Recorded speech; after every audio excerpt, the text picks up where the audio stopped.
corner, we got a really cool wrestler known as Buddy Badcock. And over here in the other corner, we got Rhino. Well, actually, Rhino's not here at the moment. And the silent co-host, Roger, usually stands behind him. But today, everybody, this is Webisode number 155, maybe 154. I forget which one it is. But anyway, whatever it might be, Buddy Badcock, backyard wrestler. Welcome to our podcast, buddy. So, man, thanks for having me on. Hey, you're welcome. Glad to have you here. You know, a couple weekends ago, I saw you and Abe and Axel having at it. Yeah. Was that Yeah, all pre-planned or? No. So I was asked. I hit up Heath, who put on Field to Death. I hit him up and I asked him if he'd be interested in a death match. I don't think he really knew what that was, So he kind of was like, I don't have money to do. I was like, man, I'll just do it for a ticket, dude. I just I want to see Pyrexia, more than anything. So he didn't really say anything, and then Machete Eddie got with him and was like, no, dude, you should do this shit, man. And so they hit me back up and asked if I had anybody in mind. And so I hit up Avin. We've wrestled each other before. We had an infamous tag team match with his tag team, Los Crudos. And my tag team's called Hell Patrol. And so we, in the middle of our match, my partner put a line of cocaine on the top rope and grabbed Evan's head and made him snort it off, and which made him get a little crazy. And then we all ended up on white powdery substances and started beating up everybody, including the ref. And it went viral. But Evan's always been game to do some like really crazy stuff, so I had to hit him up immediately. But it's not really pre-planned out. I mean, we had to agree to weapons, like what weapons we'd be using in the match. But other than that, man, we just went out there and went for it. So, Yeah, that was pretty hilarious. You guys doing the backdrop on that bed of, light bulbs. yeah, I'm still pulling glass out of my back from that. Are you? Yeah. Wow, that's intense. Yeah. Well, I think people have like a misconception about pro wrestling. People they associate like deathmatch wrestling with backyard wrestling because of like the kind of the 90s boom that was happening where all these people were they wanted to wrestle and there wasn't schools around and nobody knew how to train. They didn't train, so they just were like, well, we're just going to learn how to do it ourselves. Me and Avin we actually are professionally trained. We're real pro wrestlers. We're actual pro wrestlers. So backyard wrestling is more like people just getting together and doing it, which is cool. A lot of independent guys come from that, and we're definitely independent wrestlers, but we're pro wrestlers through and through. And a lot of us end up training pretty hard for this. I have a background in mixed martial arts prior to this, and you have to train pretty hard to do professional wrestling, even with deathmatch stuff. Especially, there's a lot of trust that goes into that. That we maim each other, but we hope to not like actually kill each other. So, well, let's hope it doesn't get to that point. We don't want we don't want any fatalities. Yeah, for sure. That wouldn't be so good because next thing you know, when your best friends is gone, you're like, shit, I wish he was still here. Yeah. Sometimes, man, you get into with your friends and you just want to stab them in the eye with a light bulb. Yeah, I can understand that. Like some straight up Italian Giallo horror shit, just yanking eyeball out of your buddy. At least he's still alive, You just have his eye. Yeah, you could just be like, I see you. Yeah. Pop it in like a grape and like spit it back out a little bit, but hold it out the front of your mouth so he can see himself. Imagine that. Yeah. That's insane, dude. That's insane. Yeah. Well, one of the main questions I wanted to ask you today, buddy, is what came first for you? Death metal music or was it wrestling? Man, that's an interesting question. So, when I was growing up, it's like 90s wrestling, WWF, WCW is like real big, and so those two companies are pressing the envelope, as far as like shock value.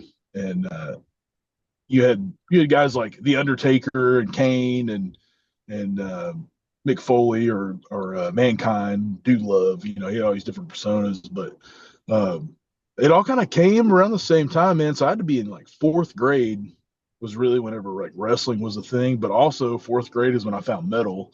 Um, like Hanson was a big band growing up. Like whenever I was a kid in Backstreet, all these boy bands and stuff. And a friend of mine had brought a Metallica uh, CD to school, and I listened to that, and I was like, man, this is cool shit. This is way different than any of this like stupid pop music stuff that you're hearing on the radio or the skate rink or whatever wherever you're at. It's like you don't know that there's like all these other music cultures out there other than what's on the radio at the time. So had to figure out like where to get more of that. Where's that sound at? And so there's a place where I'm from, Hot Springs, Arkansas.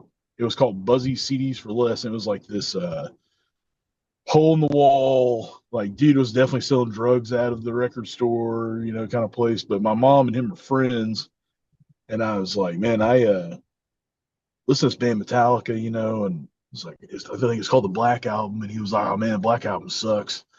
He was like, let me make you these cassette tapes. So he got me Kill 'Em All and Ride the Lightning was my first two cassette tapes, and then I would come back in periodically. He's like, you ever listen to Slayer? I'm like, no.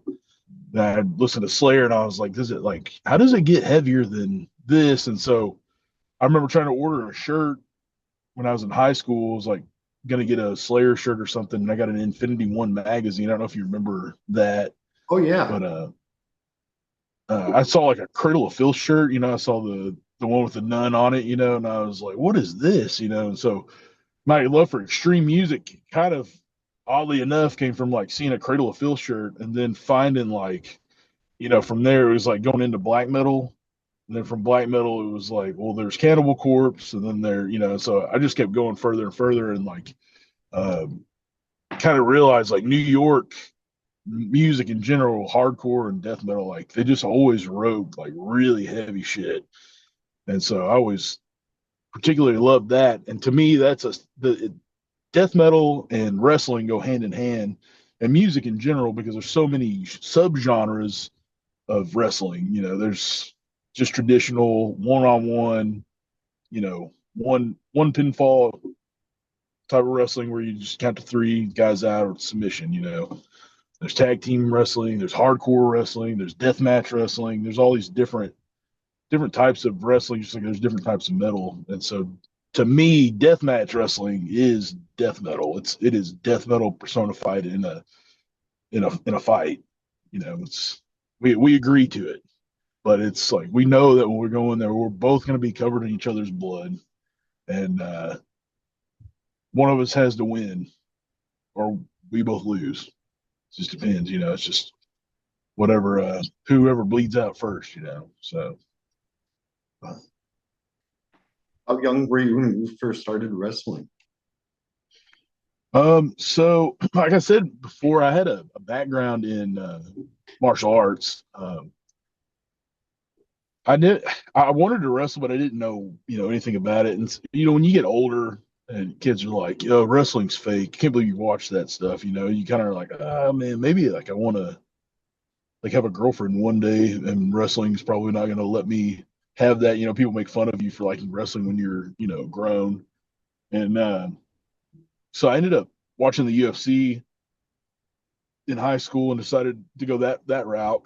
And oddly enough, that's how I got into professional wrestling was through that. There's an entire history people have forgotten, especially in the United States, about professional wrestling was actually a well decorated combat sport. It was very similar to the UFC. You'd have what they call mixed matches of boxers versus wrestlers, and this was going on um, in the 1600s, 1700s. The earliest beginning stages of America. Abraham Lincoln was a professional wrestler, and he fought no holds barred fights.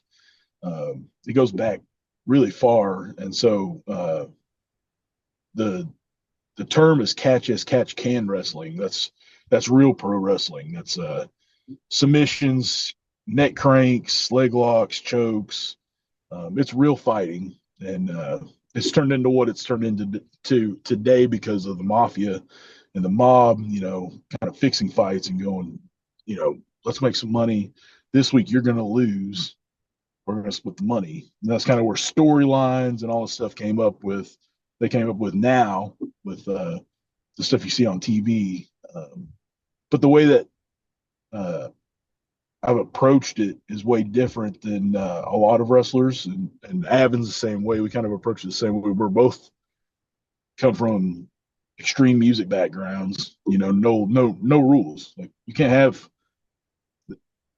these same cookie cutter bullshit matches that everybody has. Everybody's done this 100 times, and so people are expecting to see light tubes in a death match. But how do we do this in a way that's different than everybody else? So you have to add your own flair to things. But yeah, I got into professional wrestling through being a fan of it when I was a kid. But as far as starting it, it really came from doing mixed martial arts. Through my coach, he's passed away. His name was Billy Robinson. My tag team partner trained with him primarily, but Billy was hired by Vern Gagne from the AWA to beat up Andre the Giant when he would act up in bars. So he was a really bad motherfucker, man. He was bad dude. I remember Andre the Giant. The dude could hold a 1 minute long fart.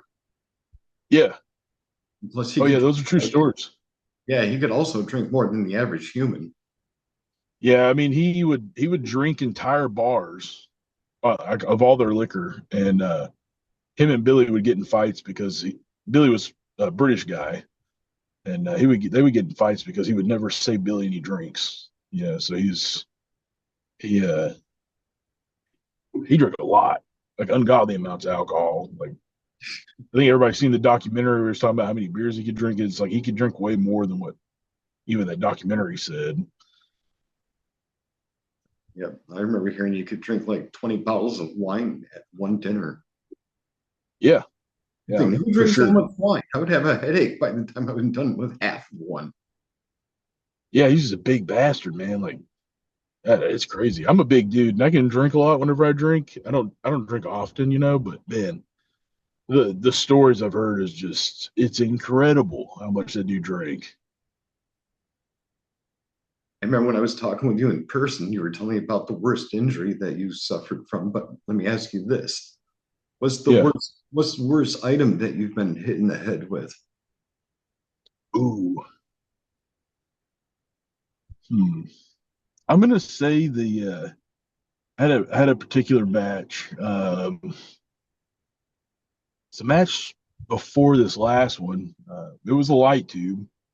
I got hit with a light tube, and then the remaining part of the light tube was in his hand, and he pulled my hair back and he started stabbing it. And when he did, it went in pretty deep. And when he did it about 3 or 4 times, and when he got done with the third or fourth one, blood was shooting out across the ring, and it was a lot. It was a bloodbath. I mean, I don't think I've ever witnessed that much blood before in a death match. I mean, I remember afterwards. I had like this. It's like almost like I had like yellow contacts in or something. But what it was like I had peeled a real thin line of plasma off my face. That's how much blood that I had lost in that match. Damn. So I should have probably went to the hospital and get sewn up, but had about 9 containers of medical glue in my head, and then we just wrapped it with ace bandage and called it a night. So A homemade bandage, huh?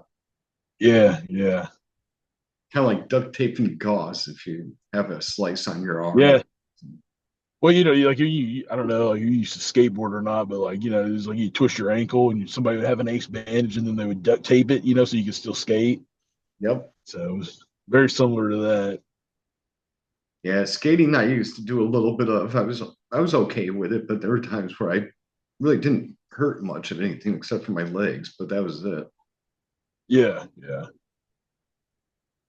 Yeah, if I got all, I mean, that's kind of like how I got into a lot of the stuff I'm into is skateboarding, skateboarding and wrestling and all that. You get a Thrasher magazine, you'd see like, ads for bands and stuff. So I think skateboarding has a lot of influence on all of us to a great degree, as far as like even the art that's on some of the boards, especially in the 80s and 90s, it was like really crazy looking Yeah.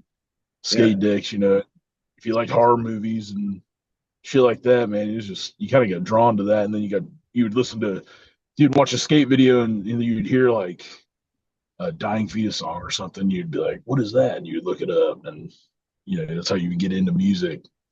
Yep. I can still remember the days when my brother and I would look at skate catalogs, skateboarding catalogs, like we come across Alien Workshop. Yeah. That was a name that I can remember. And I'm just like, that is such a weird name for a company, Alien Workshop. But it's really catchy. Yeah. Because I think the meaning is like aliens just cracking open your ass and like working on your butthole, dude. That's what I think it's got to. Kind of giving it a little bit of a tongue tickler there. Yeah, man. Listen, and that would rock more than anything because getting your ass ate is pretty cool, even if it's from an alien. I'm gonna call it an alien anal lingus. Yeah, Don't lose yeah. your That's mind. next time a lady asks me if I have any fetishes or kinks, I'm gonna tell her that. Like I like to get my ass ate by aliens. Man, that's funny. I guess we could call it Space Invaders for a reason. Yeah, yeah, yeah. That was golden right there, dude. Space Invaders. What the hell am I thinking? Yeah, you're one gutsy dude, buddy. I have to admit, you really surprised me that night in Arkansas. I wasn't expecting it because as I was filming, I Yeah, did it a couple of times. I'm like, I've never seen anything before like this a day in my life. sure. It was incredible. Yeah, it's weird because like when you tell people like you're a professional wrestler, people have an idea of what that is. But I think what we've been trying to do more of. So I actually have a show. Me and some buddies have formed together, and we put it on bi-monthly in Little Rock at a place called Vino's Brew Pub. It's a pizzeria and a brew pub. Notorious for a lot of punk and metal shows. Um, they, I mean, that's if you watch my promo to the match leading up to Fields of Death, where I got Devin Singh with Sugabog to cut a promo with me for the match. We're actually at Vino's. They had just got done playing there, so. But we set up a ring in the middle of this small little venue, no barricades, no nothing. It was kind of like the whole point of it was that it was there's so many rules around wrestling and politics, especially in Arkansas, and people write these stupid storylines that everybody else in another town is doing. It's real similar, like a biker gang versus a bunch of rednecks. It's like always like this really stupid, just really worn out, just same old bullshit derived content that everybody does. It's not new. And so we really took that opportunity to make our own thing and like let these guys that have been doing it for years and they're good at their craft to kind of go, what story do you want to tell out there? You go, you do that. You guys come up with your own stuff. We trust you, like we're new to this. Me and another guy, we're new to that. Some of these guys have been doing it 10 plus years and they never got to do some of the things they wanted to or have the free range. And at our show, you can. It's called TAC Wrestling, TACW, Take a Come Wrestling. That's really a different genre. A lot of comedy wrestling. There's deathmatch wrestling. There's uh, some of the best technical wrestling you've ever seen in a small place. We have a guy named Xander Gold. One of his things that he likes to do is he'll climb the top rope and then he'll monkey bar across the rafters and do drop elbows from the very top of the building down into the ring onto a guy. Oh, Yeah, it's insane, and it's in this little bitty punk rock death metal venue, that serves beers and pizza, and we have a lot of fun with it. But what that was is that audience, the wrestling audience has not really been around the type of music that we've been around, and then the music audience that we like and that we're part of, they've never been around wrestling, so we were able to get a melting pot of people in this room and really enjoy each other's crafts. We've had bands play. I don't know if you listened to Cadaverous before. I'm familiar with the name. They did our first show. Really good death metal. I think they're from Illinois. Really sick band, but they do like a really '90s throwback kind of keep it simple, stupid death metal. It's fucking awesome.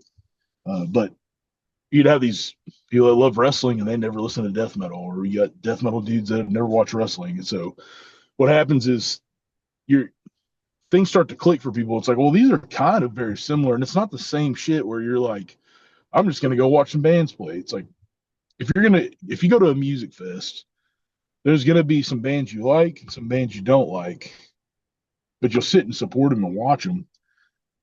But if there is something in between that kind of change the pace of things, it makes everything better.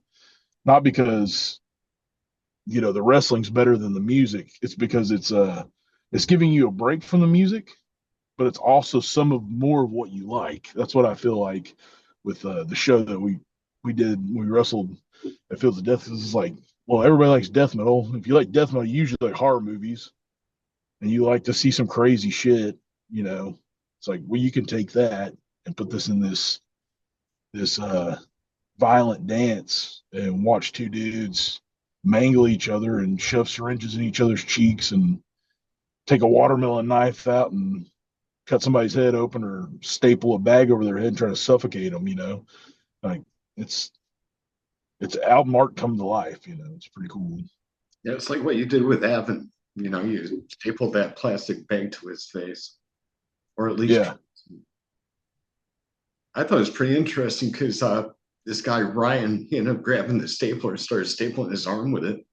Then he stapled his forehead. I'm just like, wow, dude, really? Yeah. I mean, he must. Yeah, I was watching him. Wasted. Yeah, he was fucked up, man. Yeah, he was fucked up. I usually have to like get a couple drinks in me just to loosen up a little bit. More so for the fact that I know that I'm probably going to be coming off something crazy and I'm going to get glass stuck in my back or somebody's going to stab me with something. So it kind of helps with the pain level just a little bit. Yeah, I can understand that. It takes a lot of balls to do what you guys do. I don't know. It's that old saying: if you're gonna be dumb, you got to be tough. Yeah, makes sense. It was weird because when Evan grabbed you by your junk, I was like, holy shit, here we go again. Yeah. I said the laughing penis squeeze. Yeah, he did, man. He grabbed the hold of my shit so hard. It was insane. I had to, like, when we got done, I had to go back to the car and I was like unzipping my pants and trying to make sure that the boys were still there. They weren't like just completely like a grape squished in between your fingers. That's why I said laughing penis, because it makes a lot of sense when you really think about it.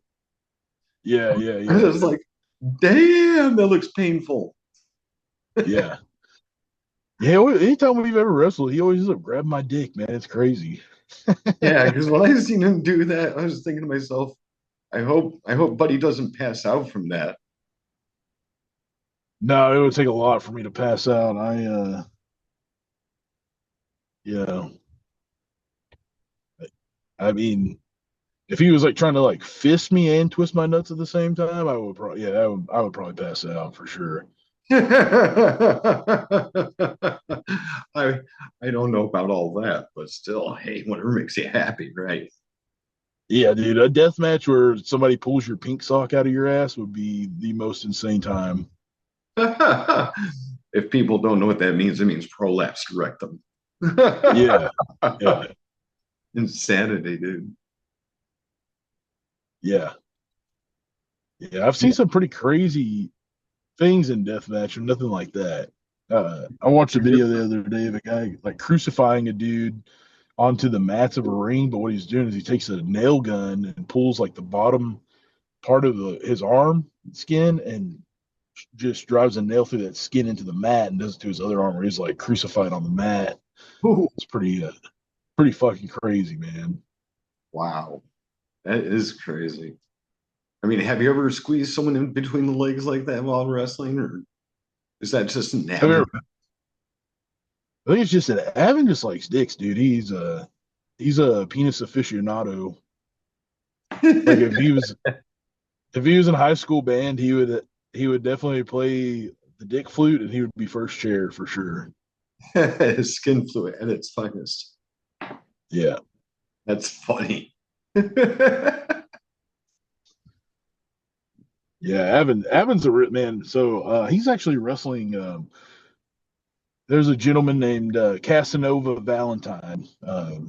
He's kind of a staple in this style of with deathmatch wrestling because he's from New York. So New York has a sports commission involved in professional wrestling. So if you're a professional wrestler, you have to have a uh, card from the uh, sports commission saying that you've been blood tested and you've had um, blood work. Make sure that you're cleared by a doctor to be able to perform because they still consider it a sport. Whereas he's figured out a loophole where he just does it at art galleries, no ring. So if there's no ring, it's not considered a sport. And so he does these insane death matches in St. Vitus Bar. I don't know if you know where St. Vitus is. I've heard the Um, name, I just haven't been there. yeah, he does a really. The show's called New Fear City Wrestling, um, but he's actually Casanova and Avon are wrestling each other. I think this weekend in Houston. So if you ever just want to watch some really entertaining deathmatch wrestling, Casanova's weapon is it's a mace and it's a double-headed dildo that has these huge nails going through it, and he fucking beats people with this big bloody nailed double-headed dildo, man. It's insane. It's funny you mentioned the word dildo because sometimes I like to call people dildos instead of dicks because they're not real enough. Yeah. There's like they have no soul or anything like that. You like if you have sex with a person like that, they are kind of like a sex toy. They're only like here for one thing, that's like to just eat things and then shit and ruin stuff. But they have organs for sex, and you could just use them for that, I guess. Of course, with consent. You gotta have consent. Makes complete sense. That is so wild. You guys are so insane. I wouldn't even know what to do with a brain like that. But I don't mean that in a bad way, as you know. I just think it's No, dude, we're fucking bananas, man. Like you think that we had like a good upbringing? We got a lot of positive attention as kids. I was like, dude, we're like grown men in our 30s, like jumping off of shit in a glass. Something's fucked up for sure. that is hilarious, man. All right, buddy. I want you to take me way back when about your dad, Ben Badcock. You said he was a wrestler too, right? Yeah. So my family is they're butchers by trade. So I'm actually a skilled butcher. I grew up around cattle and people would go hunting. They'd bring us their kills and we'd butcher it for them, get all their cuts. We have a big freezer. We'll date and store everything for them, and then for a fee, you take your some people buy whole pigs and we'll cut them up and do that. But on the weekends, uh, my dad would take off and he would go wrestle. He couldn't do it uh, all the time. He, in fact, towards the end of his career, got in a lot of trouble because he would kind of go a little too far in some of his matches and uh, hurt his opponents pretty drastically. I mean, almost like life altering in a lot of ways. He is known to kind of bend things back too far and do that. You come home from the road. I remember being probably 8 or 9, and he'd start to work with me a little bit, and then we'd get out there, and he'd start to bend me up like a pretzel, and you know, bend my fingers all the way back until they'd break my toes. Uh, really go pretty hard. So over time, it just kind of taught me a skill set that what being tough is, And so you always kind of when you try to hone your craft, whether it's butchering or wrestling, you try to be the best at all those things because you don't want to fail.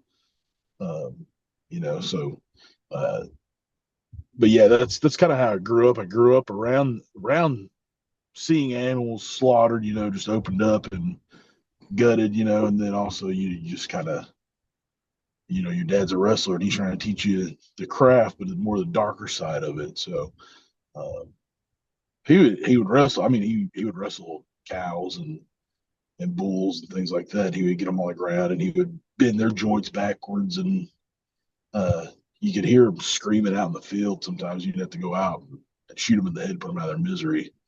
Oh, So he damn. was, yeah, yeah. Uh, but yeah, I kind of took all of that, and that's kind of what uh, how that's Buddy Badcock in a nutshell. It's that, So, but yeah, it's a pretty unique upbringing to say the least. Now, it's like I don't treat my kids that way. You can't do that. In fact, I don't really want them to be pro wrestlers either. It's because we have a particular way of teaching in the family of the pro wrestling. So I just kind of remove that. I don't teach my kids this stuff.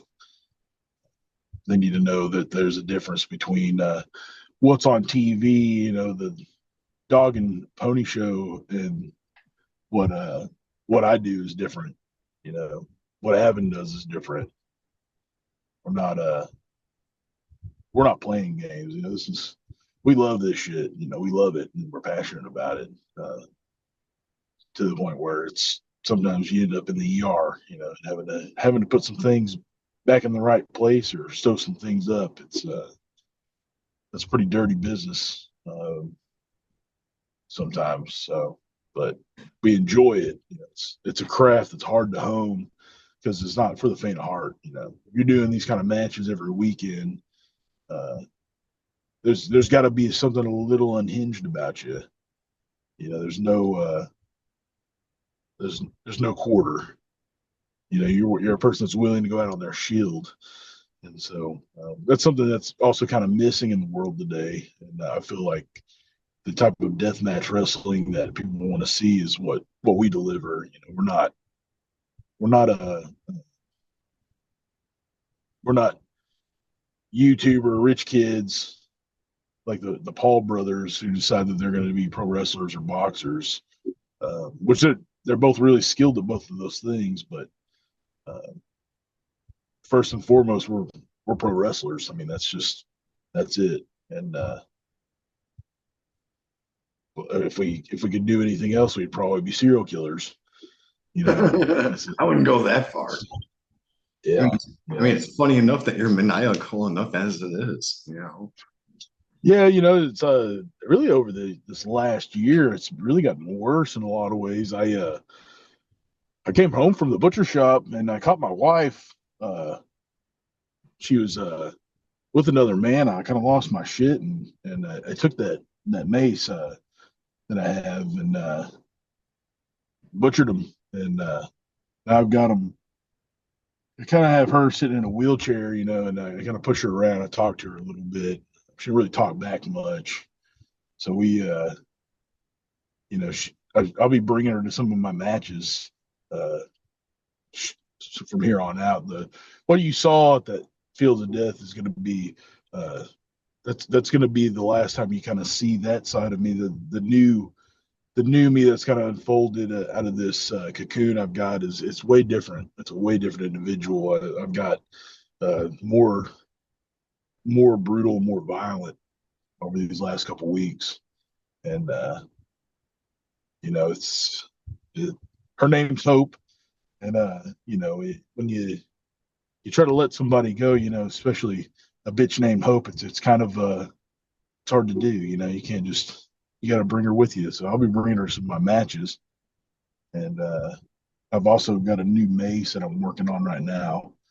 Um, it's to me is a perfect woman. It's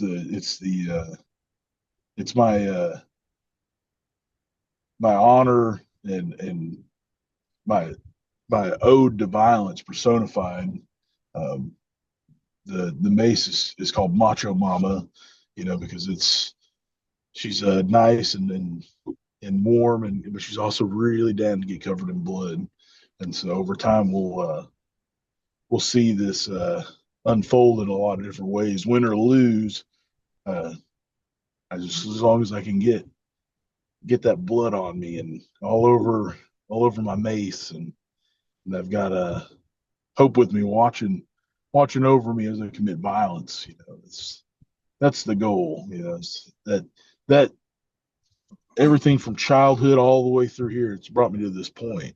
So it's even brought me to the show to let everybody know that I like death metal and I like horror movies and all that stuff, but it's not because I'm some dude that just likes heavy riffs and horror movies. It's because the art of deathmatch wrestling is something that's in me. It's me personified. These things I'm into.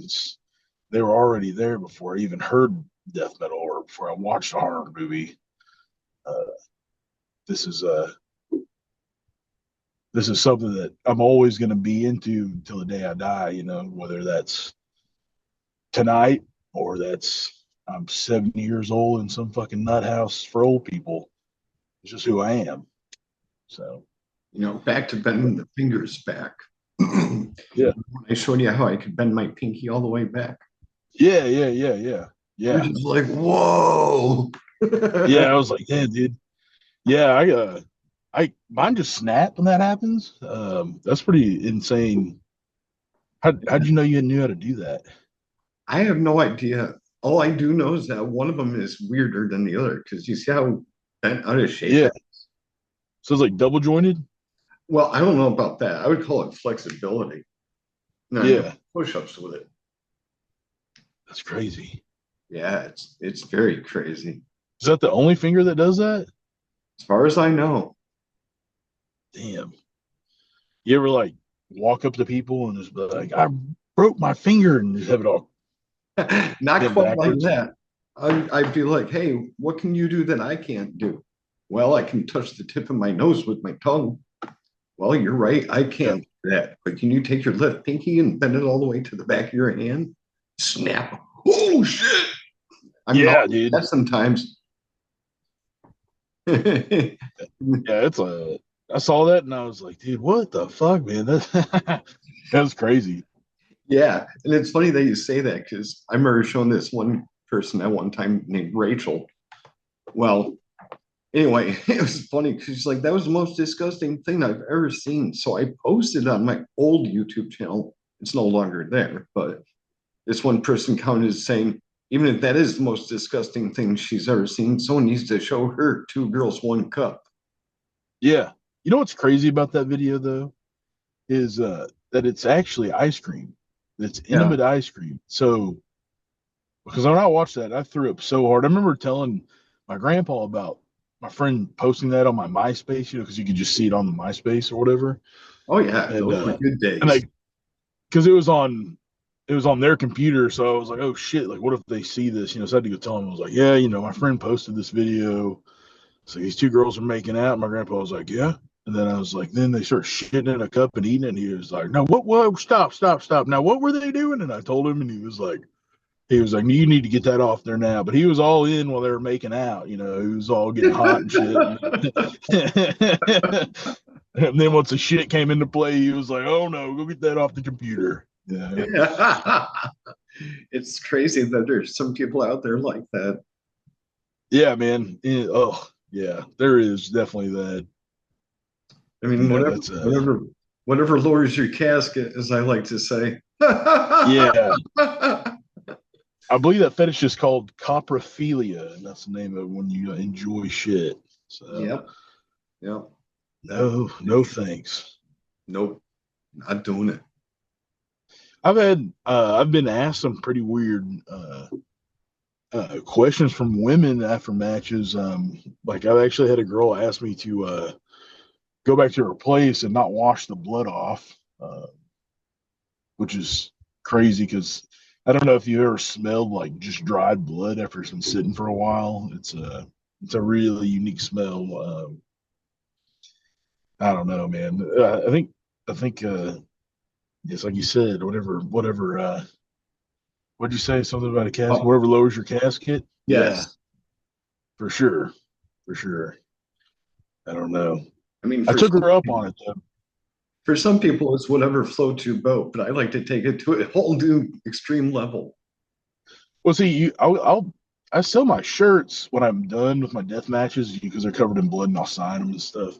Uh, that girl has sheets. She's got sheets with blood all over them. So, uh, yeah, I told her I'd do it. So we went back and I made sure to get those sheets all bloody for her, and I signed them. She has them hanging up over her window.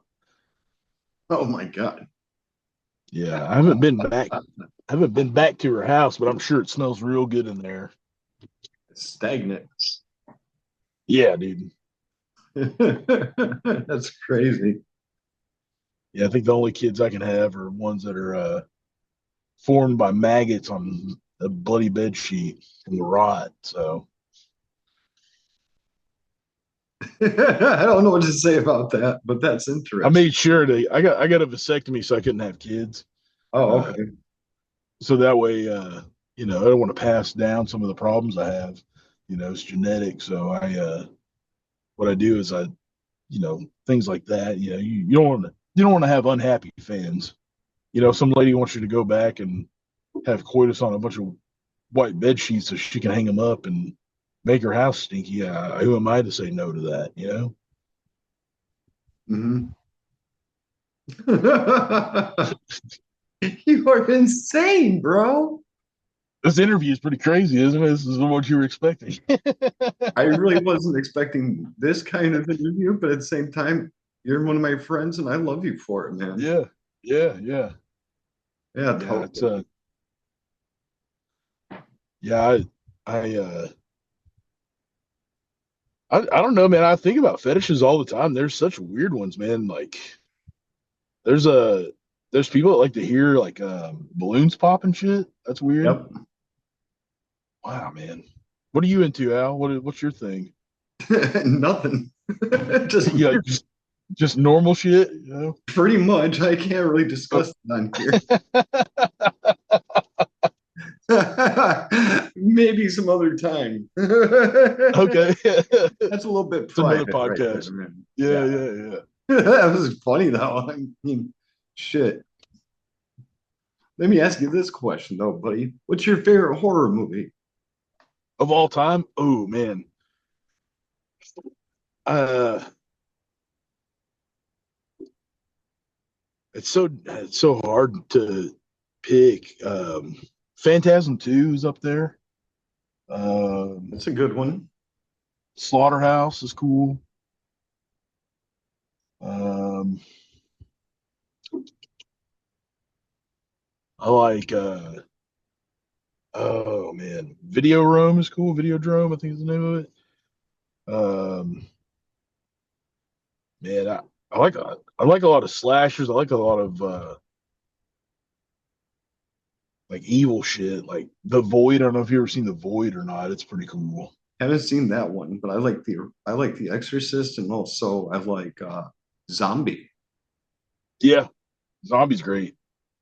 Um, The Void's it's a newer movie. It's kind of like a cross between like H.P. Lovecraft horror mixed with Hellraiser.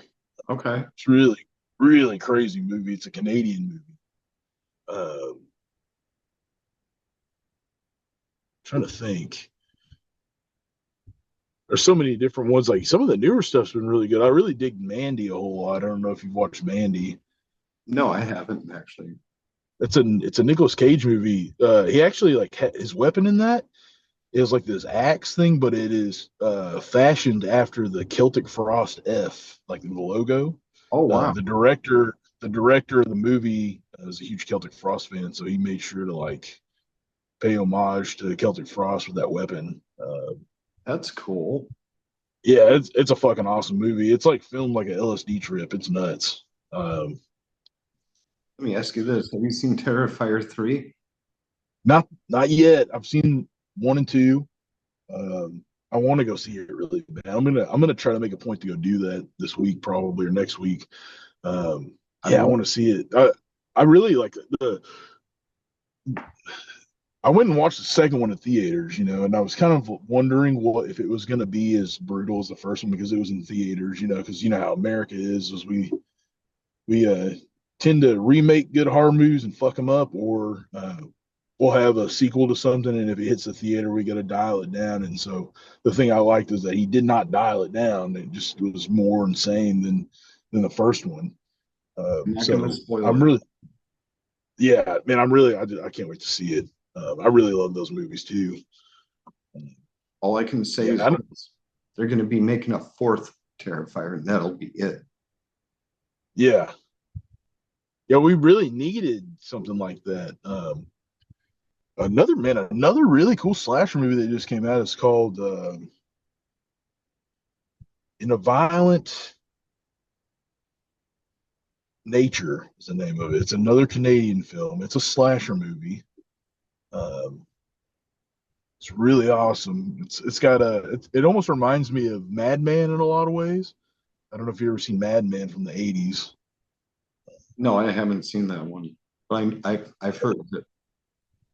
Oddly enough, that is my entrance music on our wrestle is Mortician Madman, where they had the sample from that movie, and then yeah, I almost wore my Mortician shirt, but I couldn't find it, so I That's went with Exhumed today. So Hey, Exhumed works just as good. And I wore this to the theater last night with my battle vest on, and people were looking at me all funny, and I'm wearing my obituary skull. And I'm just like, what? It's almost Halloween. You think I dress like this daily? You bet your ass I yeah, do. yeah, yeah, man. It's so funny. It's like the Netflix show Stranger Things. They had a character Eddie that was like the Oh yeah. metal dude. And so everybody, man, when I dressed like that in school, I got made fun of so much for liking metal. And then like all of a sudden it's like cool. And all these kids that like they grew up and they're adults now, and now they're like dressing up like that and shit for Halloween. I was like, man, you motherfuckers, I was doing that. Y'all were calling me all kinds of names and shit. It's like, I but remember that. Being called yeah, nerd, dork, geek, yeah. dweeb, all that bullshit. It was so fucked up because you just wanted to beat the shit out of these kids for being Oh, bullies. I did. I got in so many fights in school that when I was like 2 weeks away from my 18th birthday, they were like, "You just don't have to show up to school anymore, man." It's like, okay, cool. I'm not. So, Be but like yeah, deuces. yeah. I think I have like four. I have four battle vests total, and they're like one of them just has a little bit of everything on it, and I've got one that's like a war metal vest, and I've got one that's just straight up heavy metal, and um, I've got one that's the only patch on it's a back patch, and it's just sarcophagos INRI, and it's got these huge fucking studs on them. And That's cool. but yeah, man, I've been into this shit since I was like a little kid, man. My aunt and uncle were in a hair metal band, and my aunt liked heavier stuff, so like she liked like Maiden and Priest and all that, and they had to play like Dokken and Motley Crue and all that shit. But she was always like a big proponent of like heavier stuff, like even Slayer and uh, well, she was into like Corrosion of Conformity and some stuff like that. And then as I got older, she started liking kind of shitty radio rock, so like Mudvayne and all that. But she used to like some really awesome bands. Her record collection was sick. But I kind of owe my taste in music to her as far as like starting me off on metal. So Well, I'm glad you brought up Iron Maiden because I totally forgot to mention this way earlier. This webisode is dedicated to the loving memory of Paul Diano from Iron Maiden. Yeah. Those first two records, man. Is it first two or first three? First two? I think it's the first two. I know there's the self-titled and Killers. Yeah. Yeah, those are my favorite Maiden records. I like Bruce Dickinson, but I always like more raw Mhm. production, where it's and his voice is awesome on those records. But yeah, man, R.I.P. for sure. Absolutely. My favorite album would have to be Somewhere in Time. Yeah, great one. Yeah. It's a great one. Yeah, I mean, even some of the newer stuff's not bad, man. I really liked Brave New World when it came out. Um, I got that like DVD live of them in Brazil playing at Bizarre Fest, I think is what it was. But some of that stuff really comes in a lot better when you watch that live uh, DVD or VHS or whatever of them playing those songs. It was like super heavy. Like the tone and production of that live is awesome. Yeah, they sound great. I saw them back in 2010 with Dream Theater. That was during Awesome. I that was during the Final Frontier tour.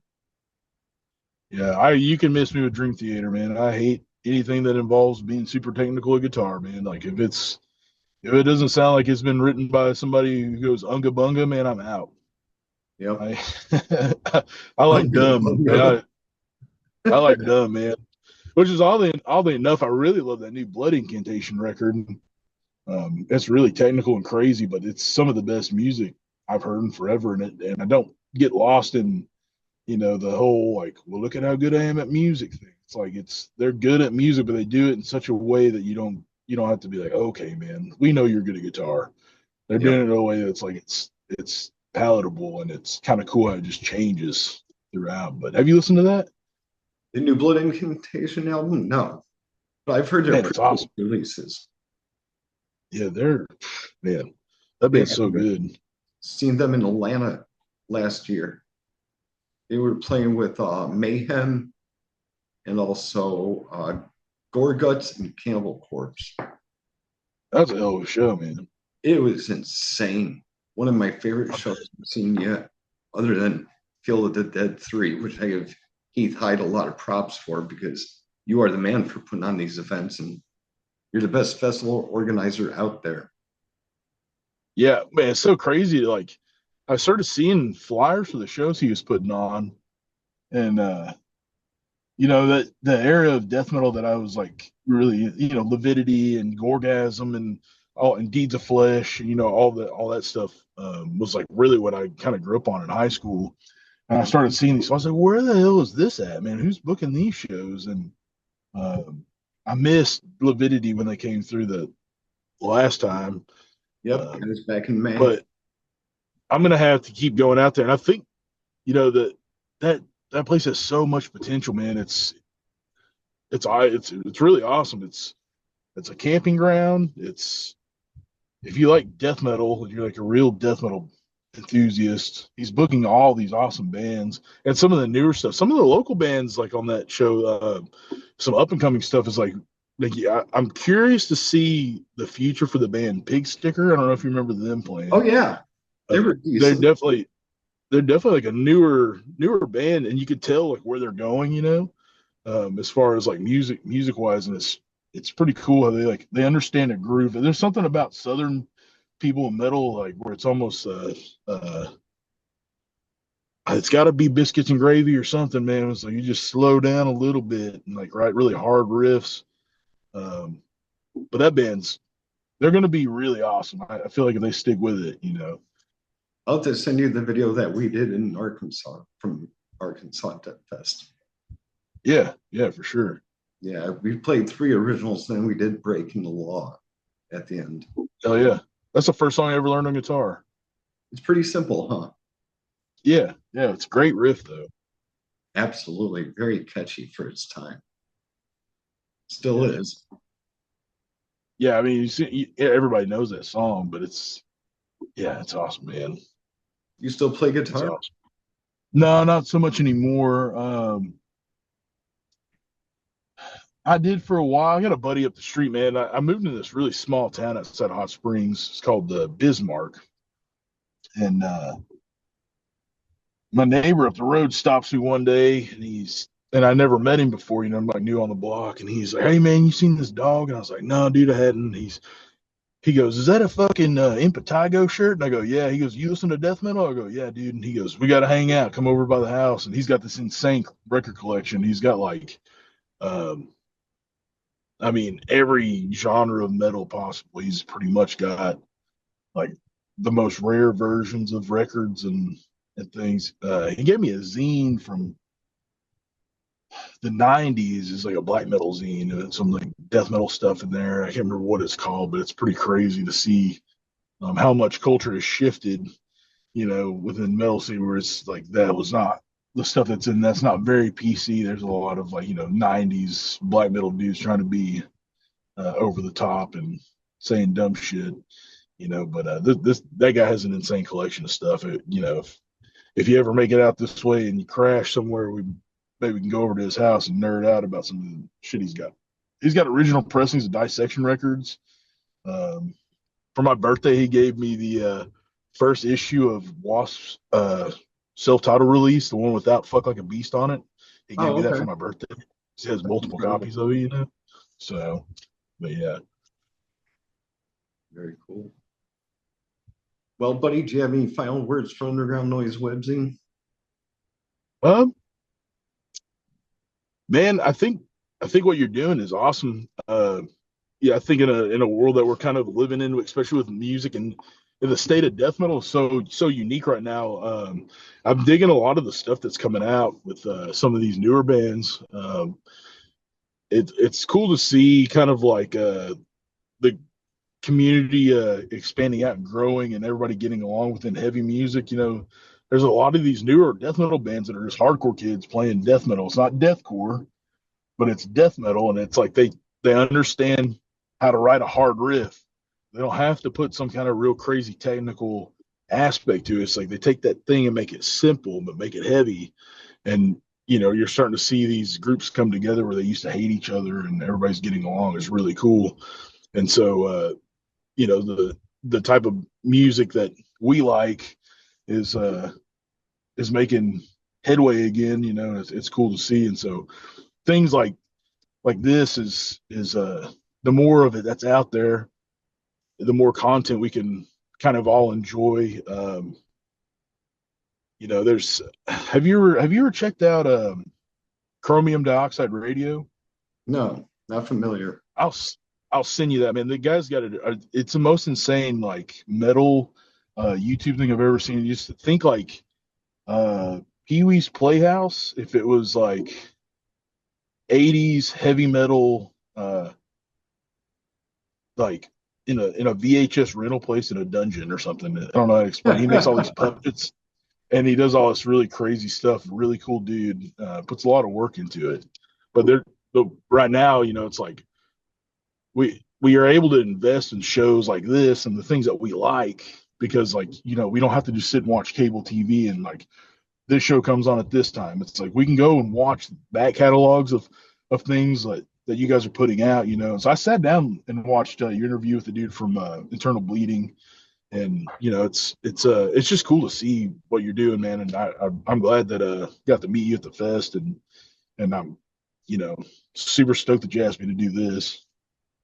Absolutely. I appreciate your time today. And thanks for your compliments. Yeah, man. Thank you. Hey, you're welcome, buddy. Glad to have you here. Yeah, man. Anytime. Cool.